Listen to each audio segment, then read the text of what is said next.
Are you as fascinated by scary stories and true crime as I am? Maybe it's time for you to make your own podcast. If you haven't heard about Anchor, it's the easiest way to make a podcast. Let me explain.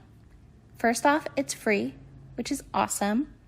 There's also creation tools that allow you to edit and record your own podcast right from your phone, like I'm doing now, or computer. Anchor will also distribute your podcast for you, so it can be heard on Spotify, Apple Podcasts, and many more. You can also make money from your podcast with no minimum listenership. It's everything you need to make a podcast all in one place. Download the free Anchor app or go to anchor.fm to get started today.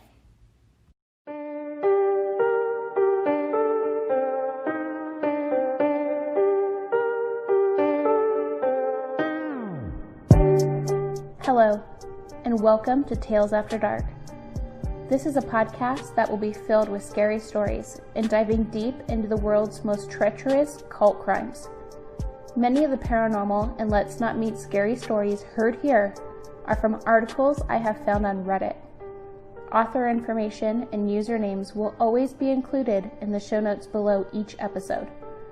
To submit a terrifying tale of your own, please email stories.talesafterdark@gmail.com and make sure to follow /TAD podcast on Reddit for Tales After Dark fan subreddit information. This show is brought to you by the MW Network and produced by me, your host, Emma Dawn. Do you have a podcast or show idea of your own? For more information on the MW Network, visit themommywines.com. Tales After Dark is made possible by our sponsors, the Home Bookkeeper Masterclass. Looking to create a life of balance and financial freedom? Check out how I was able to ditch the 9-to-5 grind and spend more time creating and doing the things I love by becoming a home bookkeeper. More information on the Home Bookkeeper Masterclass can be found on my company website, edjconsultinggroup.com, under Resources. Zaya Active. What's better than curling up in a nice pair of leggings and your Tales After Dark merch sweatshirt and listening to a spooky tale? In my completely biased opinion, not much. Visit myzaya.com/EmmaDawn for premium and affordable men and women's active and loungewear, and make sure to check out the Tales After Dark merch store on teespring.com. If you are a brand and would like to sponsor the Tales After Dark podcast, please get in touch at stories.talesafterdark@gmail.com. Now let's get into today's episode. Family Secrets, Part 4. That afternoon, as the blue sky fumed with puffy white clouds that veiled the sun, Uncle Barney took me out to the pier at the back of the cabin and taught me how to operate the boat.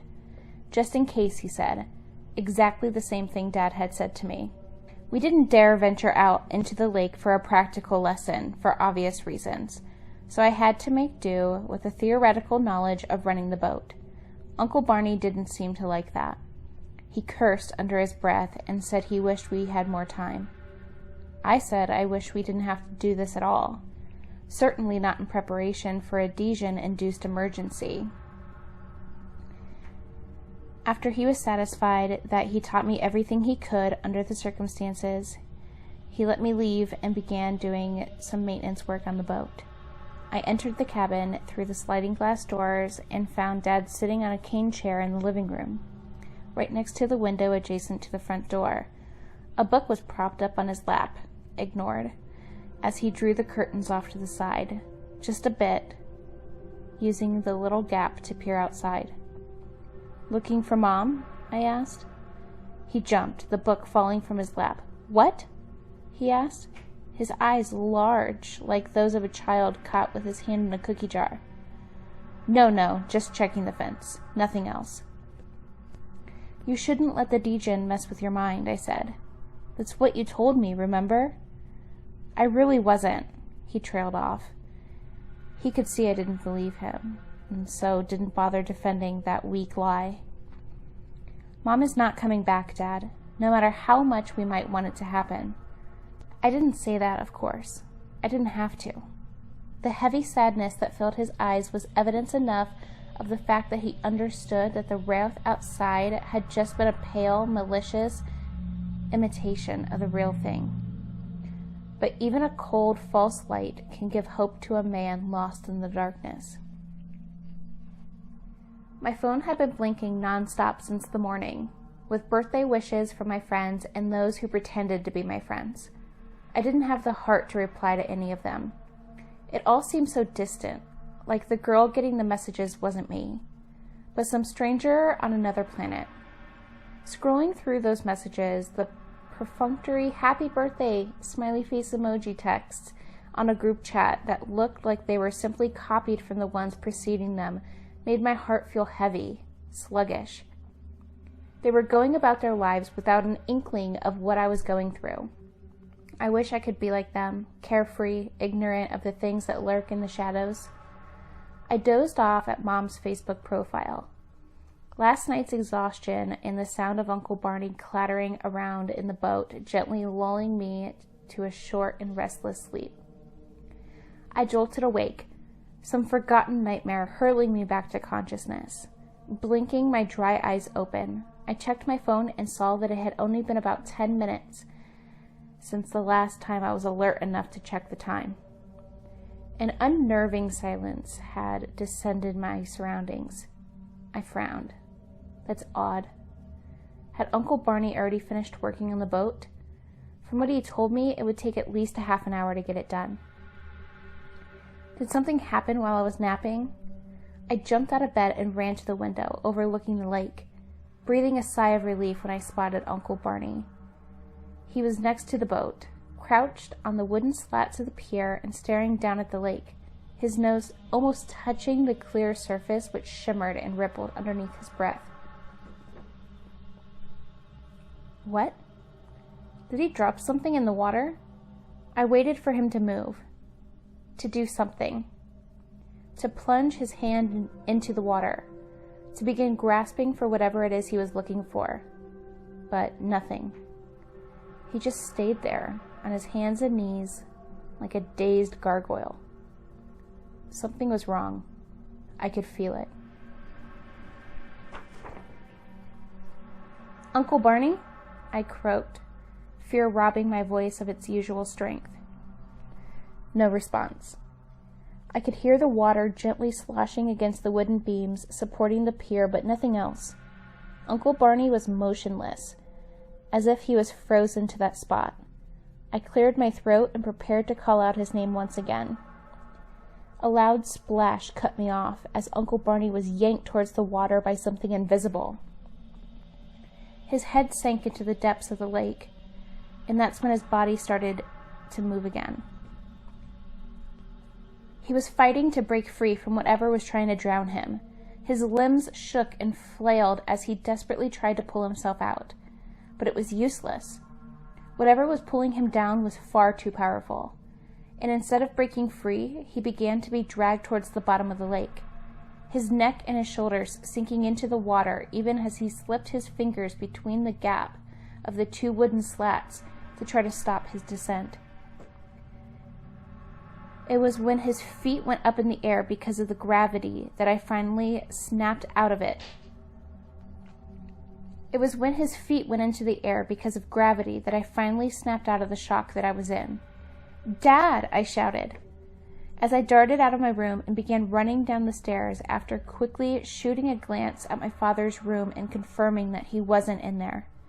Maybe he was still down in the living room. My bare feet pounded on the steps as I stomped my way down. "Dad!" I yelled again. He wasn't there in the living room either. Where is he? "Dad!" I could see Uncle Barney through the sliding glass doors. Everything from his waist up is now in the water, and my father is nowhere to be seen or heard. I thought about calling for him again. No time. Uncle Barney was going to die. I hastily crossed the room and reached the sliding glass doors before hesitating. What if this is not real? What if the Dijon is making me see all of this? What if Uncle Barney isn't really out there? And what if I hadn't actually called for my dad? My fingers reached for the comfort of my talisman. Maybe I should just walk away. I shook my head. I couldn't take that chance. What if my assumption was wrong? What if this was all real? I could not lose another family member. I would not be able to take it again. I slid the glass doors open with such force they slammed off the side, the glass panes rattling in their frames. Uncle Barney's struggles were growing weaker and weaker, his body becoming slack. I was fast running out of time. I ran out, crossed the solid wood porch, which soon gave way to the slats of the pier that pinched the flesh of my feet.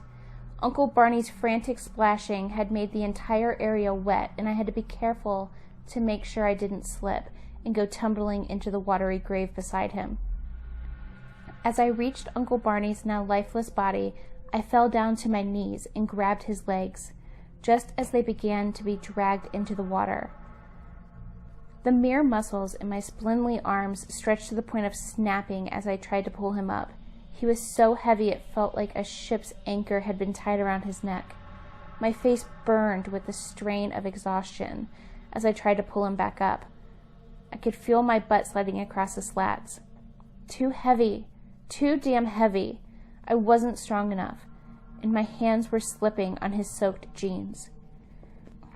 I reached forward and grabbed him by the leather belt wrapped around his waist, the effort causing him to slip further in, but letting me get a better grip on him. Then I tucked my ankles in the gap between the slats and braced them against the edge of the pier. The new position swung things in my favor as Uncle Barney's descent came to a sudden halt. I pulled and pulled and pulled and pulled until I felt like my arms were going to pop off. But Uncle Barney moved. I was beginning to drag him out, little by little, like a rope being yanked out of a well. I began pulling him up, his waist, his back, his shoulders. I pulled him out inch by inch. Relief rippled through me as his head popped out. His thinning hair now tangled mess of matted locks that were sticking to his scalp. I turned him on his back and checked for any signs of breathing, whimpering, when I found none. Come on, Sierra, it's not over yet. I placed my hands on his chest, one on top of the other, and began pressing down on his squishy shirt with little strength I had left. Come on, come on, come on! His chest sank under the pressure I applied on his body, but he didn't move. Please, not like this. I went through the entire CPR process as well as I remembered it, hoping it would be enough, but I wasn't sure. Maybe my hands were too weak to properly compress his chest. Maybe my lungs weren't strong enough. Maybe my technique was too improper, too amateurish and ridden with errors. Please work, please. Tears stung my eyes, but I didn't give up. Uncle Barney finally rewarded my efforts with a gurgling cough that rattled his chest. Foamy water gushed out of his mouth and trailed off to the side as his eyes shot open. My own exhausted lungs sucked and gasped for air, even as a terrible fit of hacking cough shook Uncle Barney's body. Black dots of exhaustion and relief began to blout my vision. I squeezed my eyes shut and let out a series of silent sobs. I had done it. I had saved him. Thank you, Uncle Barney whispered, his voice hoarse and heavy, like his throat was ripping it out from the murky depths of an ocean. What happened? I asked. What were you doing? He coughed. It was deep, emerged from his chest with a long rumble. I heard her voice, Emily's. I was checking the motor to see whether the water was being properly discharged from it or not, and I heard her. I heard her calling out to me. He shook his head and propped himself up on his elbows. I knew it wasn't real. It couldn't be. She's not here, right? but the pull was so strong. I just couldn't resist. I had to see where it was coming from, her voice. I climbed out of the boat and strained my ears to listen, and there it was again, but it was distant, and yet muted. You know what I mean, like it was coming from under the water. But it couldn't be. That's just impossible. I bent my head down and looked, and my knees nearly gave out when I saw her in the water. She was pale, so damn pale, bloated, like a corpse. It scared the shit out of me.